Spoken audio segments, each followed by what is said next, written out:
দিনটি ছিল ১৯৮১ সালের ৩০শে মে। চট্টগ্রামের আকাশে তখন ভোরের আলো ফুটতে আর মাত্র কয়েক মিনিট বাকি। নিস্তব্ধ সার্কিট হাউজের চারপাশটা যেন এক অদ্ভুত চাদরে ঢাকা। ঠিক তখনই এই নিস্তব্ধতা ভেঙে ঝাঁঝরা হয়ে গেল ভারী মেশিন গানের বুলেটের শব্দে। বৃষ্টির মতো ধেয়ে আসা গুলি আর বুটের আওয়াজে কেঁপে উঠল পুরো চট্টগ্রাম। রক্তের সাগরে ভেসে গেলেন আধুনিক বাংলাদেশের রূপকার, বহুদলীয় রাজনীতির প্রবক্তা, মহান স্বাধীনতার ঘোষক এবং তৎকালীন রাষ্ট্রপতি জিয়াউর রহমান। বাংলাদেশের ইতিহাসে অন্যতম এক নির্মম, ঐশাসিক এবং রক্তাক্ত ট্র্যাজেডি। কিন্তু দীর্ঘ ৪৫ বছর ধরে সেই নির্মম হত্যাকাণ্ডের বহু কুশীলব আর নেপথ্যের মাস্টারমাইন্ডরা পর্দার আড়ালে লুকিয়েছিল। ভেবেছিল এই পাপের ইতিহাস বুঝি মহাকালের গর্ভে হারিয়ে গেছে। কিন্তু না, সময়ের চাকা ঘোরে আর পাপের ঘোড়া যখন পূর্ণ হয় তখন বিচার থেকে পালানোর কোনো পথই থাকে না। আজ ২০২৬ সালের ১৬ই জুলাই জিয়াউর রহমানের ছেলে তারেক রহমান এখন বাংলাদেশের প্রধানমন্ত্রী। ক্ষমতায় বসেই তিনি বাবার হত্যাকাণ্ড নিয়ে ব্যাপক সোচ্চার। ফলাফল আজ ১৬ জুলাই বৃহস্পতিবার ঢাকার বুক থেকে ধেয়ে এলো এক ঐতিহাসিক এবং বিস্ফোরক খবর।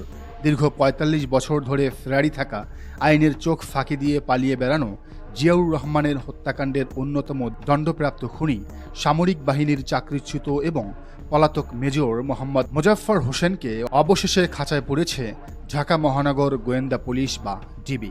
প্রযুক্তির জাল আর গোয়েন্দা নজরদারির এক অবিশ্বাস্য ল্যান্ডমার্ক ক্র্যাকডাউনে আজ তাকে আটক করা হয়।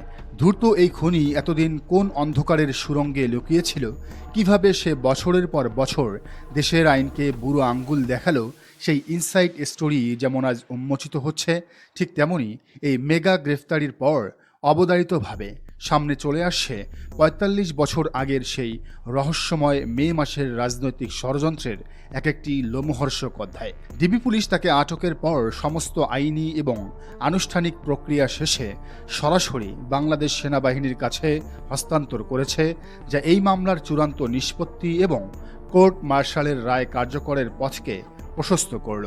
এই চরম উত্তেজনাকর পরিস্থিতির মাঝে আজ কোটি কোটি জনতার মনে যে প্রশ্নটি সবচেয়ে বড় হয়ে দেখা দিয়েছে তা হল, জিয়াউর রহমান হত্যাকাণ্ডের নেপথ্যে আসলে কার নকশা কাজ করেছিল।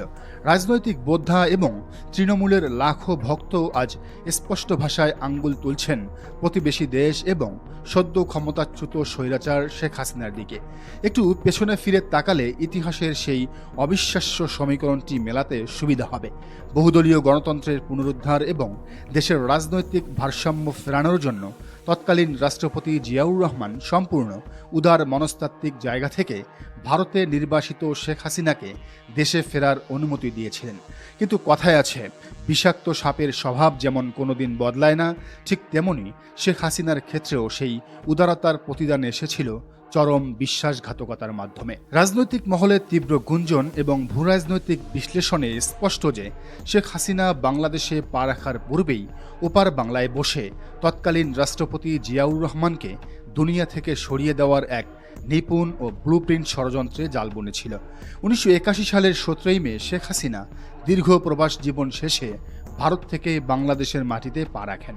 আর কি অদ্ভুত এবং ভয়ঙ্কর কাকতালীয় বিষয় দেখুন, তার দেশে ফেরার ঠিক মাত্র ১৩ দিনের মাথায় অর্থাৎ ১৯৮১ সালের ৩০শে মে চট্টগ্রামে নির্মমভাবে শাহাদত বরণ করেন রাষ্ট্রপতি জিয়াউর রহমান। এই ১৩ দিনের ব্যবধান কি শুধুই এক কাকতালীয় ঘটনা, নাকি ভারতের মাটিতে বসে চূড়ান্ত করা সেই ভয়ঙ্কর পরিকল্পনারই বাস্তব রূপ? এখানেই শেষ নয়, ইতিহাসের সবচেয়ে সংবেদনশীল এবং রহস্যময় তথ্যটি লুকিয়ে আছে সেই ৩০শে মে ভোরের আলো ফোটার ঠিক আগ মুহূর্তে, যেদিন চট্টগ্রামে জিয়াউর রহমানকে গুলি করে হত্যা করা হয়। ঠিক সেই ভোরের আলোয় আখাউড়া সীমান্ত দিয়ে বোরকা পরে হন্যে হয়ে ভারতে পালিয়ে যাওয়ার চেষ্টা করেছিলেন স্বয়ং শেখ হাসিনা। বোরকা পরিহিত অবস্থায় ছদ্মবেশে সীমান্তে পার হওয়ার ঠিক আগ মুহূর্তে বর্ডার গার্ড এবং একজন প্রখর চতুর নারী পুলিশের হাতে হাতে নাতে ধরা পড়েন তিনি।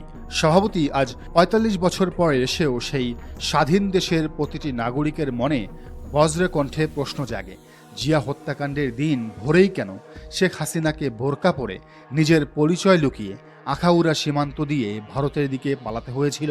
দেশের ভেতরে যদি কোনো বিশাল গডফাদারের ইশারা এবং আন্তর্জাতিক লবিংয়ের গ্রিন সিগন্যাল না থাকতো, তবে দেশের রাষ্ট্রপ্রধান খুনের ঠিক এই মুহূর্তে দেশের একজন শীর্ষ নেত্রীর এভাবে সীমান্ত দিয়ে পালিয়ে যাওয়ার মরিয়া চেষ্টার নেপথ্য কারণ কি? এই একটি ঐতিহাসিক তথ্যই প্রমাণ করে যে জিয়ার রক্তে রঞ্জিত সেই ভোরের পুরো ঘটনার আগাম নকশা শেখ হাসিনার টেবিল পর্যন্ত সুনির্দিষ্টভাবে পৌঁছানো ছিল। চলুন এবার ফিরে যাওয়া যাক সেই রক্তাক্ত ভোরের নিস্তব্ধতায়, যা আজও প্রত্যক্ষদর্শীদের বয়ানে রুদ্ধশ্বাস এক থ্রিলারের মতো মনে হয়। তৎকালীন চট্টগ্রামের জেলা প্রশাসক জিয়াউদ্দিন এম চৌধুরী, যার সরকারি বাসভবন ছিল ডিসি হিলে, যা সার্কিট হাউস থেকে মাত্র 1 মাইল দূরে অবস্থিত। এই সার্কিট হাউজেই খুন হয়েছিলেন জিয়াউর রহমান। ভোরের দিকে যখন পুরো শহর ঘুমে আচ্ছন্ন, তখন হঠাৎ একঝাঁক মেশিন গানের তীব্র আওয়াজে তার ঘুম ভেঙে যায়। বাসভবনের নিরাপত্তারক্ষী হন্তদন্ত হয়ে ছুটে এসে জানায়, স্যার, গুলির শব্দগুলো অন্য কোথাও থেকে নয়, সরাসরি সার্কিট হাউজের দিক থেকেই ভেসে আসে। এর কিছুক্ষণের মধ্যেই সার্কিট হাউস সংলগ্ন সরকারি গ্যারেজের ভেতরে ডাইনিং টেবিলের নিচে আত্মগোপন করে থাকা সহকারী প্রোটোকল অফিসার মোস্তাক অত্যন্ত আতঙ্কিত কণ্ঠে জেলা প্রশাসককে ফোনে জানান, স্যার, সর্বনাশ হয়ে গেছে। ভোর 4টার দিকে সেনাবাহিনীর কয়েকটি গাড়ি এলোপাতাড়ি গুলি ছুটতে ছুটতে সার্কিট হাউজের মূল চত্বরে ঢুকে পড়েছে। তিনি টেবিলের নিচ থেকে ভারী বুটের কর্কশ শব্দ, সিঁড়ি বেয়ে ওপরে ওঠার আওয়াজ এবং একের পর এক ব্রাশ ফায়ারের শব্দ শুনতে পাচ্ছেন। এর কিছুক্ষণ পরই বিভাগীয় কমিশনার সাইফুদ্দিন টেলিফোনে অত্যন্ত ভারী গলায় ডিসিকে নিশ্চিত করেন যে আমাদের প্রিয় রাষ্ট্রপতি জিয়াউর রহমান আর নেই, ঘাতকেরা তাকে নির্মমভাবে খুন করেছে। খবর পাওয়া মাত্রই কোনো প্রোটোকল বা নিরাপত্তার তোয়াক্কা না করে বিভাগীয় কমিশনারকে সাথে নিয়ে সার্কিট হাউজে যান জেলা প্রশাসক জিয়াউদ্দিন এম চৌধুরী। সেখানে গিয়ে তিনি যা দেখলেন তা ছিল এক অবিশ্বাস্য দৃশ্য। সার্কিট হাউজের বিশাল প্রধান ফটকটি হাঁ করে খোলা পড়ে আছে। সেখানে কোনো কার্যকর ডিউটি বা প্রহরা নেই, এমনকি সেনাবাহিনীর কোনো টহল দলও উপস্থিত নেই। পুরো চত্বর যেন এক ভুতুরে নীরবতায় খাঁ খাঁ করছে। ভবনের ওপর তলায় রাষ্ট্রপতির শয়নকক্ষের দরজার ঠিক সামনে গিয়ে তাদের চোখ আটকে যায়। সেখানে মেঝেতে পড়েছিল একটি নিথর দেহ, যা সাদা চাদরে ঢাকা। চাদরটি সরাতেই ভেসে ওঠে আধুনিক বাংলাদেশের স্বপ্নদ্রষ্টা জিয়াউর রহমানের রক্তাক্ত চেহারা। তবে সেই ঘটনার নেপথ্যের প্রকৃত সত্য আজ ৪৫ বছরেও পুরোপুরি আলোতে আসতে দেওয়া হয়নি। সবচেয়ে আশ্চর্যের বিষয় হলো, জিয়ার সেই চট্টগ্রাম সফরটি ছিল অত্যন্ত আকস্মিক এবং গোপনীয়। জেলা প্রশাসকের বিবরণ অনুযায়ী জিয়াউর রহমান প্রতি মাসেই পার্বত্য অঞ্চলের সেনা ক্যাম্প এবং শান্তিবাহিনী দমনের তদারকি করতে চট্টগ্রামে আসতেন। কিন্তু ১৯৮১ সালের মে মাসের এই সফরটির প্রেক্ষাপট ছিল সম্পূর্ণ ভিন্ন। এর মাত্র 2 সপ্তাহ আগেই তিনি কক্সবাজারে এক বিশাল সেনা মহড়া পরিদর্শন করে গিয়েছিলেন। ফলে এত দ্রুত তিনি আবার চট্টগ্রামে আসবেন এমন কোনো আগাম বার্তা বা ইঙ্গিত স্থানীয় সিভিল প্রশাসনের কাছে ছিল না। হুট করেই ঢাকা থেকে জানানো হয়, অত্যন্ত জরুরি রাজনৈতিক সংকটের কারণে রাষ্ট্রপতি জিয়াউর রহমান চট্টগ্রামে আসছেন এবং সফরটি সম্পূর্ণ রাজনৈতিক হওয়ায় কোনো প্রোটোকল বা সরকারি কর্মসূচি রাখা হয়নি। এই জরুরি কারণটি ছিল চট্টগ্রাম বিএনপির ভেতরের তীব্র অভ্যন্তরীণ কোন্দল। সে সময় চট্টগ্রামের স্থানীয় নেতৃত্ব 2 ভাগে বিভক্ত হয়ে পড়েছিল, যার এক পক্ষের পেছনে ছিলেন তৎকালীন উপপ্রধানমন্ত্রী জামাল উদ্দিন আহমেদ এবং অন্য পক্ষকে মদত দিচ্ছিলেন ডেপুটি স্পিকার সুলতান আহমেদ চৌধুরী।